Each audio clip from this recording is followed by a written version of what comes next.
Always so curious about the mind of the performer after they publicly fall. Stay tuned for more on that in episode 29.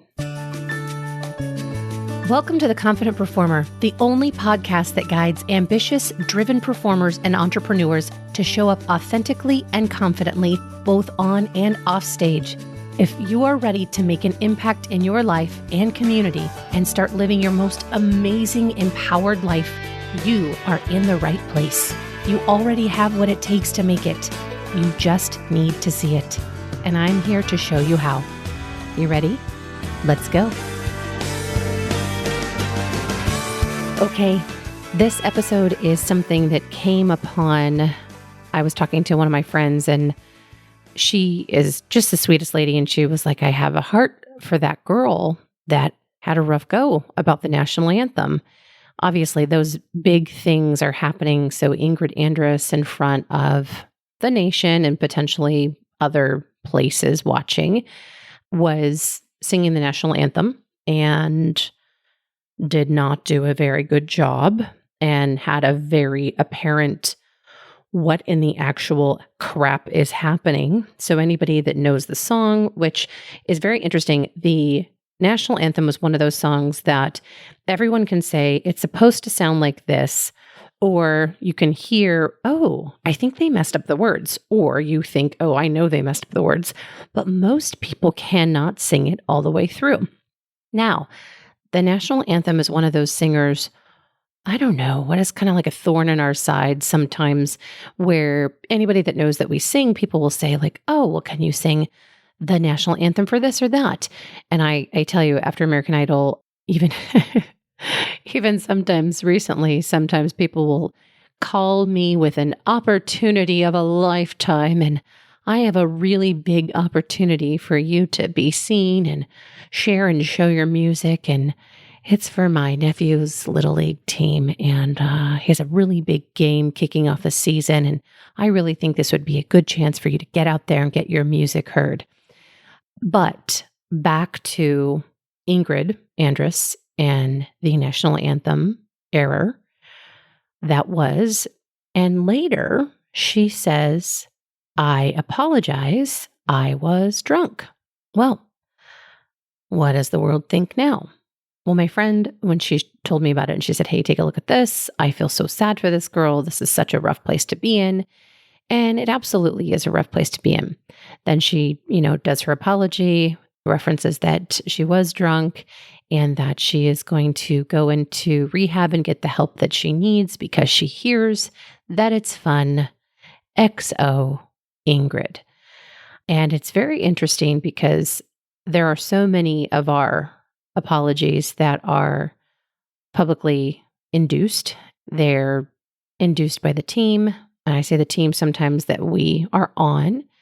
And there are some times that apologies are absolutely very, very genuine. They are drafted from the heart. They are, hey, I am so sorry I showed up for the people this way. I'm so sorry I even opted to take the microphone and do this thing that I committed to doing when I was not in the position that I should have had a microphone in my hand by any means. Then you have a lot of considerations on the side. I'm a singer. I've never been that drunk where I sound that bad. I don't know if that's a good thing or a bad thing. I don't know if I'm actually bragging or not. But I think to myself, I'm going to get to a point, I promise you. I think to myself, okay, now is the time where something great has to happen, that there's either a great turning point, there's a great realization, or her and her team both know, no more from you. There's no more of this. There's no more of this, whatever this is needed. People gave Fergie a tough time for her rendition. And, Fergie had a career that was, going strong and a great career, and people knew her style. They knew her stylistically. And so she presented a different style, a game. I actually had tickets to that. I showed up late, so I didn't get to enjoy the beautiful rendition that she did for the players there. But it was one of those things where people did not like her take. They absolutely were like, what is going on here? And not in a good way. So the comparison to that with what Ingrid did there, it was a lot. It was so much if you're watching it, it was so much, again, as a singer, as a performer, when you're like, why'd she do that? Like, why is she doing that? And it kind of brought to mind the Simone Biles case of the Twisties and Simone Rising, and watching her take on what the Twisties is and the equivalent of what a performer experiences in the sense of the Twisties is that mental kind of block, that mental capacity where the noise seeps in and it's all too much. And the coping mechanisms that are selected, whether that is, we're going to switch to that Ingrid example, whether she is opting to drink every day and that's her style. She does, have a few songs written around that. Maybe that's a thematic presentation on her line. She's a Grammy nominated, 4-time Grammy nominated artist. So your brain says, well, she should know better.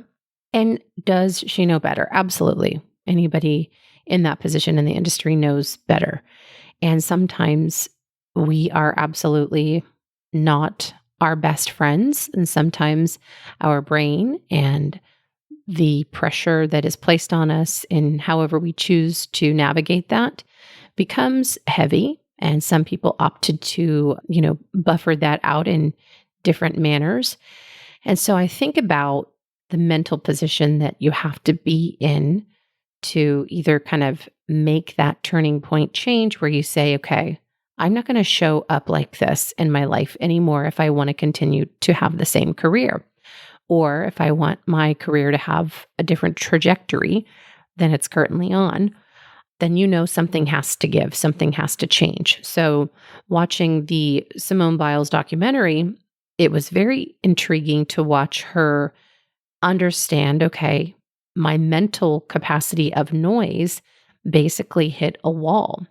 And the stuff that you take in, it's always for me a catch-22 when you have, artists or athletes reading information, and really, in my opinion, high performers, high achieving performers, elite performers. Anytime you have them reading, oh, what is wrong with her hair? She's on the world stage. Why does her hair look like that? Or just absolute freaking noise. And I say that from the point of, she kind of referenced like, you are sitting there on the couch judging me from your couch.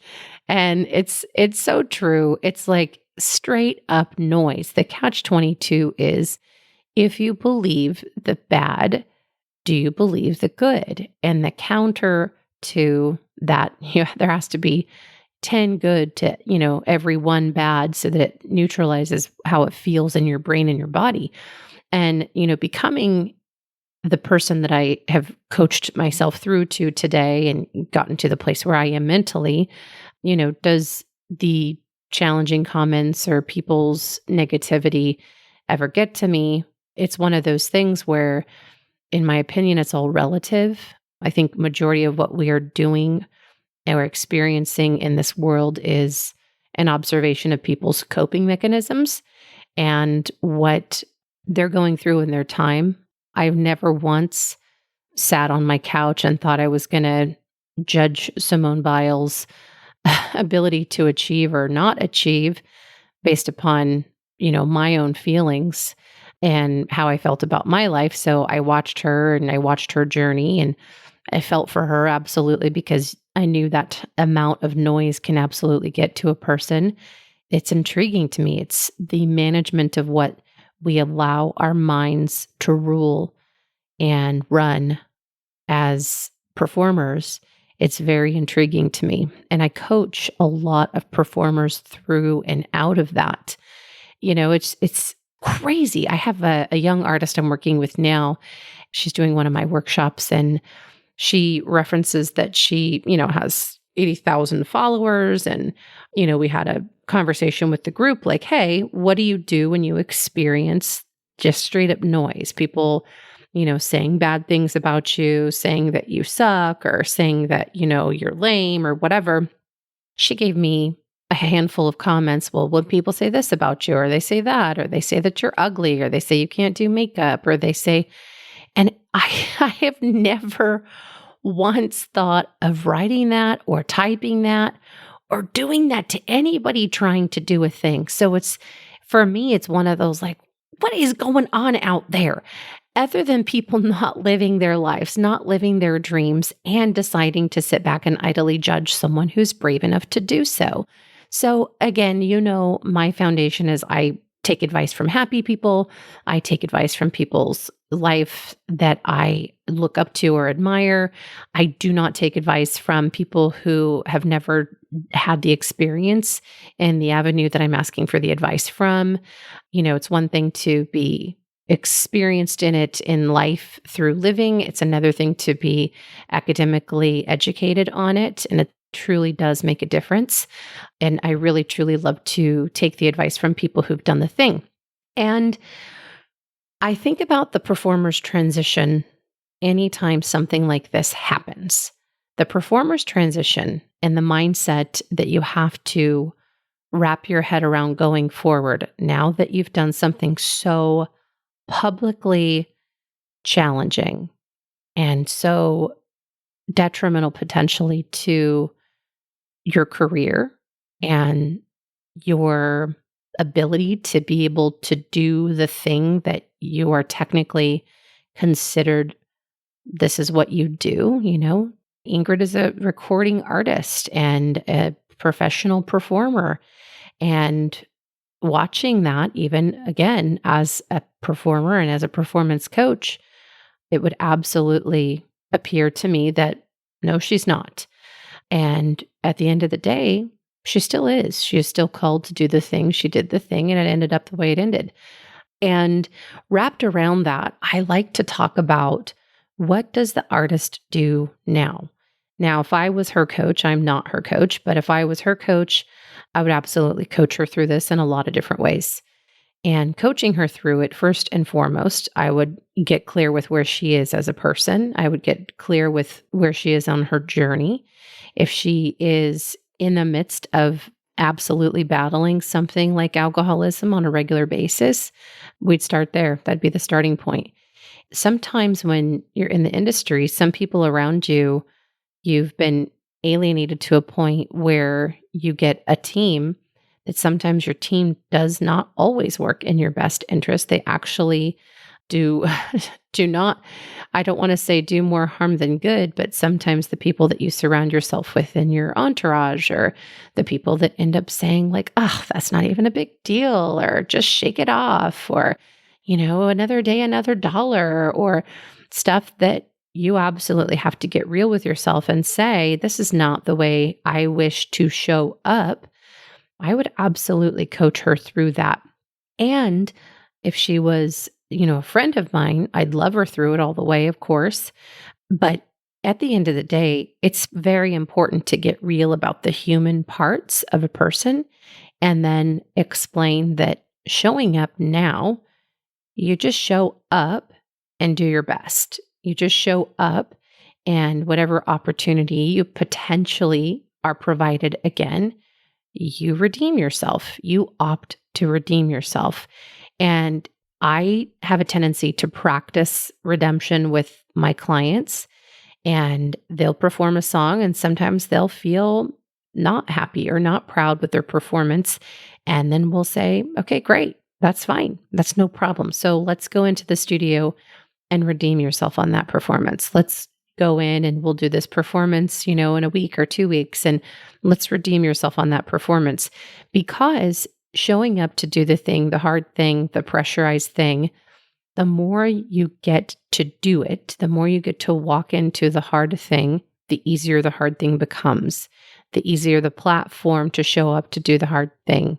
It just, it's something that obviously when you're watching these elite individuals perform, Ashley Simpson on SNL, when she goes and has her lip syncing mishap. And, they were doing a behind the scenes edition there, kind of focusing on everything being live. And there was something that week they were able to get more information on Lorne Michaels and what he thought about the behind the scenes aspect of the live show and what happens if this happens or what happens if this goes wrong or something goes wrong. And she opted to do a lip syncing bit, which obviously I wouldn't imagine he would have approved, even facing it and running into it and saying, hey, I tried to take the easy way out for myself emotionally instead of being like my band played the wrong song, but finding those times of embracing what was actually going on. You know what? I was in this place where my voice wasn't working for a substantial amount of time. I am in this place emotionally. I was afraid to sing. And so I opted to make a choice that probably, obviously, was not the best choice for me to make.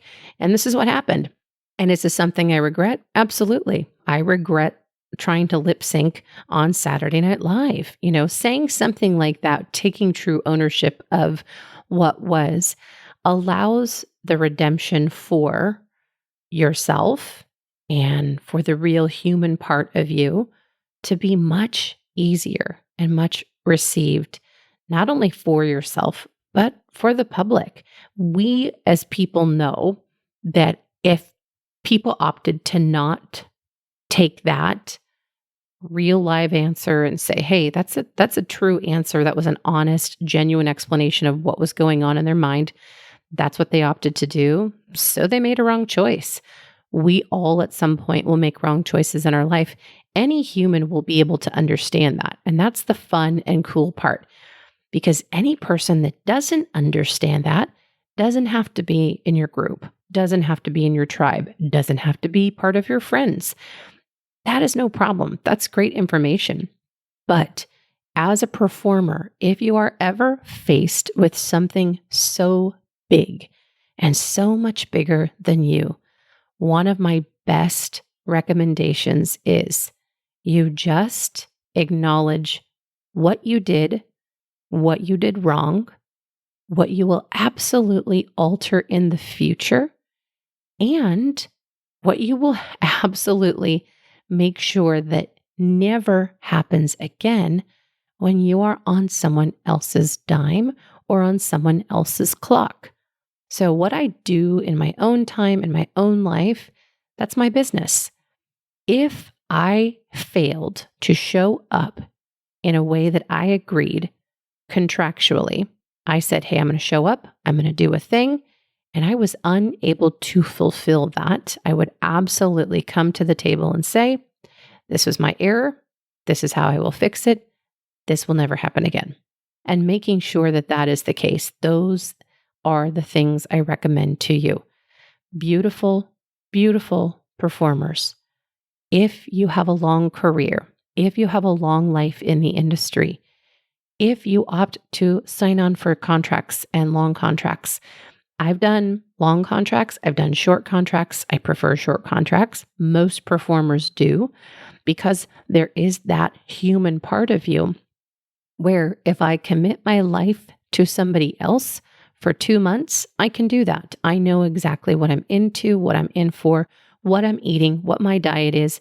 I'm not drinking alcohol for this amount of time. I'm not doing extracurricular things that I would do with my friends. If we're going out or staying out late or different things like that, I don't do that. I commit to doing the thing that I agreed to do so that I can show up and do the thing, so I can do my job. Now, if you are not capable of that, that is just fine. But acknowledge that that is the limit. And if you have the limit, oftentimes you will not operate at full capacity. And that full capacity could be the difference between professional performer and amateur or leisure or extracurricular performer, which is also totally fine. But if you are a performer wanting to be at the top of your game, clean it up. Get it taken care of. As I would say, if I was her coach, I would coach her through transitioning her expectation of herself, transitioning how she shows up in her life, transitioning, hey, let's maneuver through this. Why do we opt to do this thing when this brings us this result? And sometimes it's important to second guess and check yourself before you straight up wreck yourself. And that was not meant to be a quote, but it is. So, in closing, if you find yourself at a crossroads where something bad happens and you think, oh, how do I redeem myself from this? Be honest. Be honest first with yourself. If you have something like an alcohol problem, get help. If you have a drug problem, get help. If there is something that's absolutely standing in your way that you need help for, get help. If you are a performer in the industry and you do not have a mindset management coach, get a coach. A coach can walk you through the challenges that you will inevitably face at some point in your career. A strategist, a mindset coach can absolutely help you navigate through those challenges. That is one of my favorite things to do with my performers. Walking through that, getting them through the other side, and them feeling like the stronger, better, more capable version of themselves is my goal. I do it all the time. I've done it consistently. I have clients with amazing success and track records because of that. And it is one of those things that I am truly grateful that I get to do every single day in my line of work. But you have to love all parts of you, even the muddy parts, even the gross parts, even the parts that you feel like, I want to hide that from the world. You need to love that part up. It is so wonderful to be in the space of truly loving yourself, the good and the bad, where you know that a mistake is potentially going to happen in front of thousands, hundreds of thousands, millions, potentially billions of people. And sometimes that is okay. That is what needs to happen for you in that moment to be the catalyst to what's next for you in your career. My beautiful performers, when you are daring greatly, you will absolutely run into a wall. You will absolutely hit a ceiling. If you believe you have the capacity and the bandwidth to break through, you absolutely will. If you do not believe you have the capacity, grow your emotional capacity for greatness. Get a coach. You will be so grateful you decided to get a coach. You will be so grateful that you truly feel like you are able to deal with anything that comes your way. And at the end of the day, always ask yourself, why are you doing what you are doing? Do what you love to do. Show up because you love it.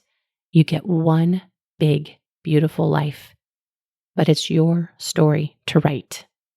Thank you so much. I hope you are all out there living your big dreams.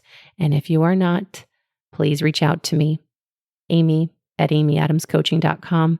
I am here for all of your coaching needs, and I look forward to coaching more individuals to greatness on your journey of being seen. Take care and be well. If you enjoyed today's show and don't want to worry about missing an episode, you can follow the show wherever you listen to your podcast.